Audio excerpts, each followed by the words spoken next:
కువైట్లో పుట్టాను, నా తమ్ముడు కువైట్లో పుట్టాడు, అక్క అన్నయ్య ఇక్కడే పుట్టారు. మేము నలుగురం. దేవుని బిడ్డలారా, చిన్నప్పటి నుంచి సండే స్కూల్ స్టూడెంట్నే, నేను సండే స్కూల్ లీడర్ని, అదే సండే స్కూల్లో టీచర్ని, అదే చర్చిలో క్వైర్ డైరెక్టర్ని, అదే చర్చిలో వర్షిప్ లీడర్ని, అదే చర్చిలో అసిస్టెంట్ పాస్టర్ని. కానీ మారు మనసు లేకోకుండా బ్రతికినటువంటి వ్యక్తిని. చర్చే నా పనులు నాయే. దేవుని బిడ్డలారా, చర్చిలోనేమో ఎంతో మంచి క్యాడర్ని వ్యవహరిస్తూ ఉండేవాడిని. చూసిన ప్రతి తల్లి అనుకునేది, అసలు ఉంటే ఎలాంటి కొడుకు ఉంటే ఇలాంటి కొడుకు పుట్టాలి, రాజేష్ లాంటి కొడుకు పుట్టాలి అనుకునేటంత జీవితాన్ని చర్చిలో వ్యక్తపరిచేవాడిని. దేవుని బిడ్డలారా, కానీ కాలేజీకి వెళితే కరాటే, కుంఫు, బాక్సింగ్ అంటూ దేవుని బిడ్డలారా అమ్మా నాన్న పంపుతుంటే, దేవుని బిడ్డలారా కండలు పెంచుకుని కరాటే, కుంఫు, బాక్సింగ్ నేర్చుకుని ఎవరిని కొడదామంటా తిరిగేవాడిని.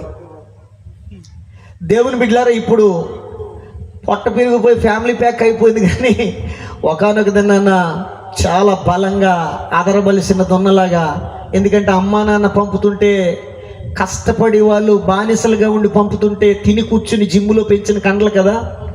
3.5 సంవత్సరాలు జిమ్ము. అసలు 2002 నుండి 2003, 2004 డిగ్రీ ఫైనల్ ఇయర్ నాది. దేవుని బిడ్డలారా, 2002 నుండి 2003, 2004 వరకు కూడా జిమ్ వదిలిపెట్టలేదు నేను. ఉదయానికి ఉదయం, సాయంత్రానికి సాయంత్రం 4-5 గంటలు వర్కౌట్ చేస్తూ ఉండేవాడిని. చాలా బలంగా ఉండేవాడిని. నా దగ్గర ఫోటోలు ఉన్నాయి, అడిగితే చూపిస్తాను. దేవుని బిడ్డలారా, జిమ్ మానేసిన 2 సంవత్సరాలకి సరదాగా జిమ్కి రోజున వెళితే నా స్నేహితుడు ఒకడు తీసిచ్చాడు ఫోటోలు. ఆ ఫొటోస్ ఇంకా నేను దాచుకున్నాను, మీరు అడిగితే చూపిస్తాను. కేవలం కుర్రలకు మాత్రమే. స్తోత్రం కలుగును గాక. మిమ్మల్ని అలా తయారవమని కాదు, నాకులాగా జీవితాన్ని పాడు చేసుకోవద్దని. దేవుని బిడ్డలారు, 50 కేజీల మూటని ఇలా కళ్ళంలో 50 కేజీల మూటని అలా 2 చేర్లు పట్టుకుని మోకాలతో తన్ని భుజం మీదకి లేపుకోవాలి.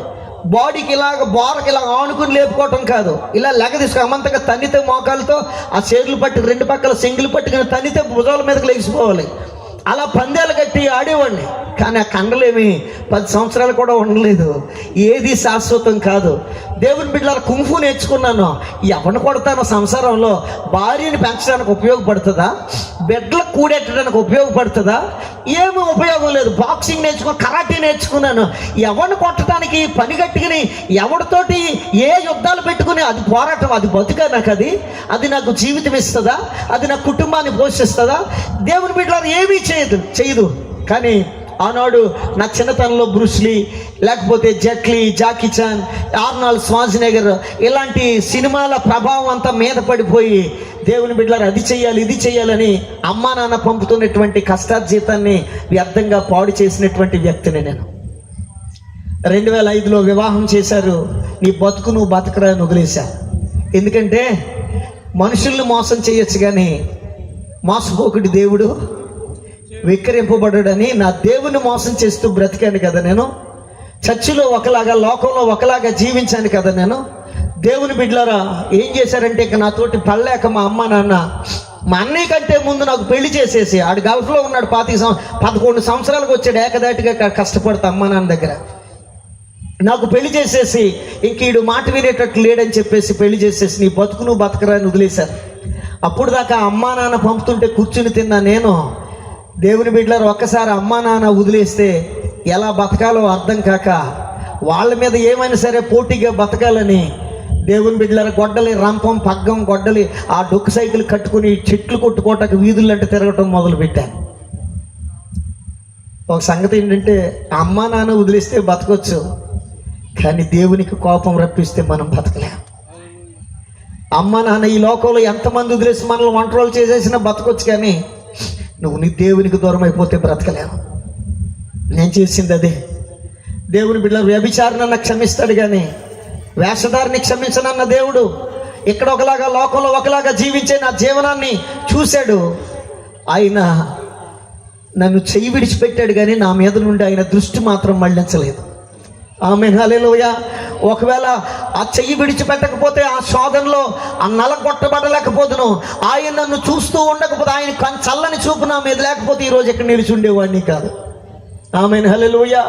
దేవుని బిడ్డల అస్తవ్యస్తమైపోయింది జీవితం. ఏం చేయాలో అర్థం కావట్లేదు. 5 ఎకరాలు గుత్తకు తీసుకున్నాను. మాదో 2 ఎకరాలు, మా చిన్నాన్నోళ్ళు పెదనాళ్ళది వాళ్ళది ఒక 3 ఎకరాలు, ఒక 5 ఎకరాలు గుత్తకు తీసేసుకున్నాను వ్యవసాయం చేద్దామని. ఆ ఏట 3 సార్లు వరదలు వచ్చేసి నాశనం అయిపోయి 5 ఎకరాలు ఊడ్చాను, 3 సార్లు 5 ఎకరాలు నాశనం అయిపోయింది. ఏ పని ఫలించడం లేదు, వ్యవసాయం ఫలించటం లేదు.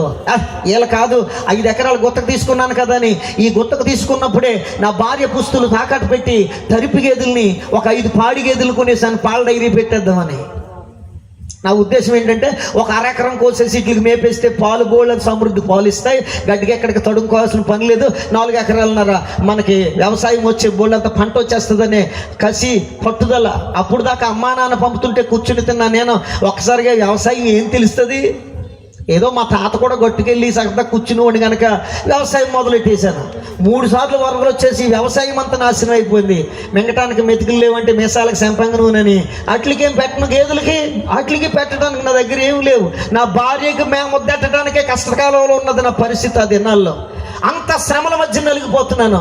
అయినకాడికి మళ్ళా గేదెలు అమ్మేసుకున్న నా భార్య పుస్తులు విడిపించలేదు. వ్యవసాయం నాశనం అయిపోయింది. లక్షల రూపాయలు అప్పులైపోయాను. ఏం చేయాలి అర్థం కావట్లేదు.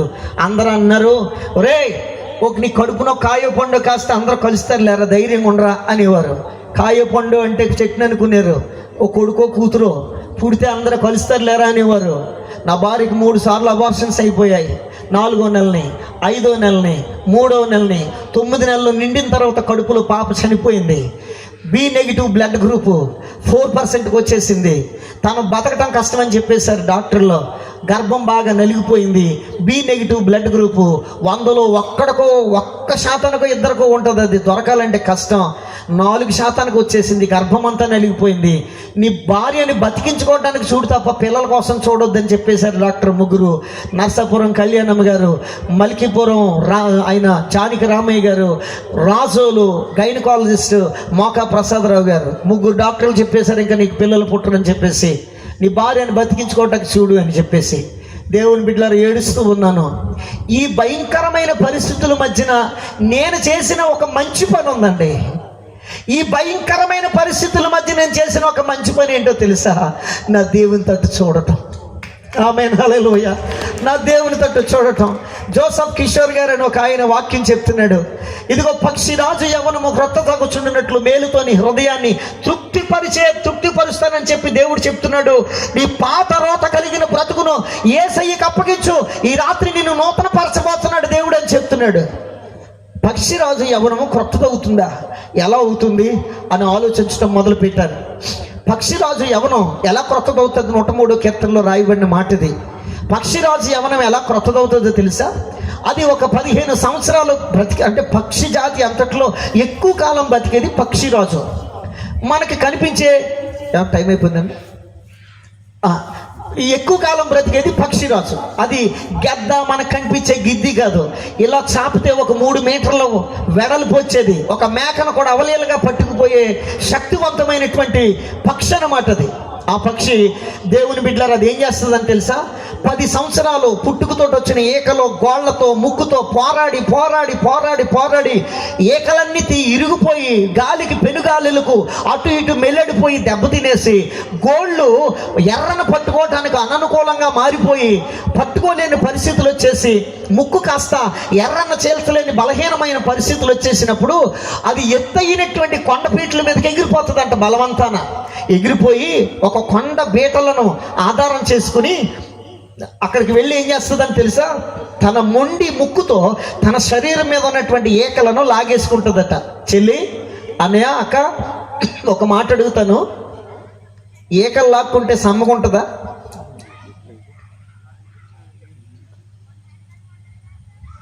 చెప్పరా? జుట్టు పట్టుకుని ఇలా లాక్కోండి 2 ఏకలు, 2 వెంట్రుకలలో లాగి చూడండి అని ఎదరోళ్ళు లాగి చూస్తున్నావా? ఆ బాధ నీకెళ్ళి తెలుస్తుంది అన్న, ఆయనకి తెలుస్తుంది. కానీ అలాంటి ఎదరున్నా అన్నని వెనకాల లాగుతున్నాడు అన్న. దేవుని బిడ్డలారా ఒక మాట అడుగుతాను, ఏకలు లాక్కోవటం అంటే సరదాగా ఉంటుందా? ఎంత శ్రమ, ఎంత వేదన, ఒళ్ళంతా రక్తపు మాంసపు ముద్దలా తయారైపోద్దట. తన మొండి ముక్కుతో ఏకలన్నీ లాగేసుకుని ఆ కాళ్ళలో ఉన్నటువంటి గోరుల్ని మెలిపెట్టి ఓడగొట్టేసుకుంటుందట. మెలిపెట్టు గోరుకి దెబ్బ తగిలితే తట్టుకోగలమా? ఏ దెబ్బ అయినా తట్టుకోగలం, కానీ గోరుకి దెబ్బ తగిలిందంటే అడిగేయలేము అసలు. అలాంటిది ఆ గోర్లన్నీ లాగేసుకుంటుందట. అలా లాగేసుకుని తన మొండి ముక్కును బండకేసి బాధేసుకుని ఓడగొట్టేసుకుంటుందట. అలా ఓడగొట్టేసుకుని అది ఒక రకమైనటువంటి రోత మూలుగును వినిపిస్తూ ఉంటుందట. గాలి వాటానికి తన రక్తపు వాసన, తన శరీరపు మాంసపు ముద్దగా ఉన్న ఆ మాంసపు ముద్దని గాలి వాటానికి పెట్టి నిలుచున్నప్పుడు ఆ స్మెల్ ఆ చుట్టుపక్కల ఉన్నటువంటి ఆ పక్షులు చూసి ఇది పెడుతున్న ఏడుపు కేకలు విని అది ఏమైనా పట్టుకొచ్చి తినగా మిగిలింది పడేస్తే తిన్నట్టు, లేకపోతే ఉపవాసలే. అలా కొద్ది రోజులు స్తబ్ద జీవితంలో ఉండిపోద్దంటండి. కొద్ది రోజులు అలా అవి ఆ పక్షి ఈ పక్షి పట్టుకొచ్చి పడేస్తూ ఉంటే తిని బతికినటువంటి తాను ఏమవుతుందంటే మరలా కొత్త ఏకలు ప్రారంభమవుతాయట, కొత్త గోర్లు రావటం ప్రారంభమవుతుందట, కొత్త ముక్కు రావటం ప్రారంభమవుతుందట. చాలా జాగ్రత్తగా ఈ రాత్రి నా మాట వినండి. దీనికి గల ప్రధానమైన కారణం ఏంటో తెలుసా? పాత స్వభావాన్ని తనంతట తాను బలవంతంగా పెరికి పడేసింది అవతల. ఆమేన్, హల్లెలూయా. తన పాత జీవితాన్ని ఏమండి పుట్టుకతోటి వచ్చిన బుద్ధులు పుడకల్లో పెడితే గారు పావంటారు కొంతమందికి. కొన్ని సందర్భాలు విడిచిపెట్టడం అసాధ్యమే. కొన్ని నీ జీవితంలో మానేయటం అసాధ్యమే. అవి కష్టంగానే ఉంటాయి, ఇబ్బందిగానే ఉంటాయి. కొన్ని అలవాట్లు మానుకోవాలంటే ప్రాణంతో పోరాటమే. కానీ అయినా సరే పక్షిని చూసి మనం నేర్చుకుందాం, అది బలవంతాన్ని లాగేసుకుంటుంది. ఇప్పుడు ఈ 15 సంవత్సరాలు బ్రతికిందా, కానీ అది కొత్త ఏకలో కొత్త ముక్కు వచ్చిన తర్వాత 35 సంవత్సరాలు బ్రతుకుతుందట. ఆమేన్, హల్లెలూయా. నేనేమంటానో తెలుసా? ఇదిగో నీ పాత స్వభావాన్ని ఈ రాత్రి ఆ గెద్దలాగా బలవంతాన బాధ పెడుతున్న కష్టమైన నువ్వు వదిలించుకోగలిగితే నిత్య రాజ్యములు ఉండి అద్భుతమైన కృపను దేవుడు నీకు ఇవ్వడానికి సిద్ధంగా ఉన్నాడు. ఆమేన్, హల్లెలూయా. ఆ యొక్క వచనం చెప్తూ ఉంటే దాన్ని ధ్యానం చేసి నేను నా భార్య ఏం చేసామంటే 3 రోజులు ఉపవాసం ఉండి ప్రతి తప్పిదాన్ని పాపాన్ని ఒప్పుకుని ప్రభువుకి మా జీవితాలు అప్పగించాం. ఈ శ్రమల్లో ఉండగానే, ఈ శోధనలో ఉండగానే ప్రభు తట్టు తిరిగాము. ప్రభు తట్టు తిరిగిన వెంటనే, బాప్తిసం పొందేసిన వెంటనే మేళ్ళ కట్టేసానో, కార్లు కొనేసానో, బంగ్లాలు కట్టేసానో, ఆస్తులు కొనేసానో నేను చెప్పడం లేదు. ఒకవేళ అవన్నీ వెంటనే కలిగితే మళ్ళీ నేను లోకంలో కలిసిపోదునేమో. కానీ నా దేవుడు ఎప్పుడు ఆశీర్వాదం ఎప్పుడు ఎలా ఉంటుందో తెలుసా? 30 అంతలో, 60 అంతలో, 100 అంతలో. ఆమేన్. క్రమక్రమంగా దేవుడు ఇప్పుడు ఆశీర్వదిస్తాడు. ఎవరికైనా అర్ధాంతరంగా ఒక 1/2 కేజీ బంగారం ఒళ్ళో పడ్డదంటే భూమి మీద నిలబడ్డాడు, బతుకుతాడా? నడమంత్రపు సిరి అంటారు. నడమంత్రపు సిరి ఒకడికి ఉన్నట్టుండి అర్ధాంతరంగా కలుగుతుంది. అప్పుడు దాకా రోడ్డు మీద ఉంటాడు, అర్ధాంతరంగా కలుగుతుంది. అక్కడి నుంచి ఎవడు మాట్లాడాడు? దేవుని బిడ్డలారా, నాకు తెలిసిన ఒక ఆయన ఉన్నాడు, ఇలాగంటాడు, 5 ఏళ్ళకి 5 ఉంగరాలు పెట్టి ఏదైనా గొడవ జరుగుతున్నప్పుడు అక్కడికి వెళ్ళి ఆగండ్రా అంటాడు.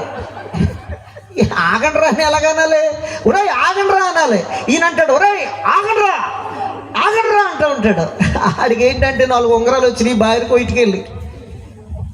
ఇంకా అక్కడితోటి ఈ చెయ్యి ఇలా చూపిస్తాడు ఆగండ్రా అని, ఈ చెయ్యి ఇలా చూపిస్తాడు ఆగండ్రా అని. దేవుని బిడ్డలారా, భూమి మీద నిలబడ్డాం. అర్ధాంతరంగా కలిగితే భూమి మీద నిలబడ్డా. నా దేవుడు ఏం చేశాడో తెలుసా? నాకు వెనువెంటనే నాకు ఆస్తులు ఇవ్వలేదు, వెనువెంటనే బిడ్డలు ఇవ్వలేదు, వెనువెంటనే ఆస్తులు ఐశ్వర్యాలు నాకు ఇవ్వలేదు. దేవుడు ఏం చేశాడంటే నన్ను చేయి పట్టుకున్నాడు.